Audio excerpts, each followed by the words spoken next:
Bismillah. Donc là, on va parler de la rhinoplastie du jour. Chez une jeune femme qui présente une déviation de l'arête nasale, osseuse mais aussi cartilagineuse, on va le voir tout à l'heure. Elle a une bosse osseuse et cartilagineuse. Elle a un nez qui est large. Puis surtout, elle a cette déviation qui est importante, qui est complexe. Il va falloir corriger, qui est difficile à corriger, mais on va le faire, Inch'Allah. Où on voit que la cloison est fait issue dans la fosse nasale. Au fait, c'est une déviation en S, puisque la cloison, elle aussi va comme ça, puis vient là, puis il retourne là. Donc tout ça, Inch'Allah, sera corrigé, et on verra le résultat tout à l'heure. Voilà, donc là, on est à la fin de l'intervention. Donc comme vous pouvez le voir, le nez est devenu droit. On n'a plus de bosse ostéocartilagineuse.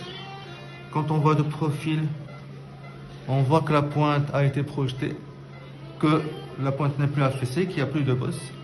Si on voit d'en haut, la tête d'en haut, donc on peut remarquer que l'arête nasale est devenue rectiligne, il n'y a plus de déviation et le nez est moins large. D'en bas, on va voir cette déviation de la cloison qui faisait une lettre en S et qui faisait issue dans la fosse nasale gauche. On voit que la fosse nasale gauche maintenant elle est libérée, que les narines sont symétriques et que la cloison est bien droite. Voilà, en espérant avoir fait une nouvelle patiente contente. Merci.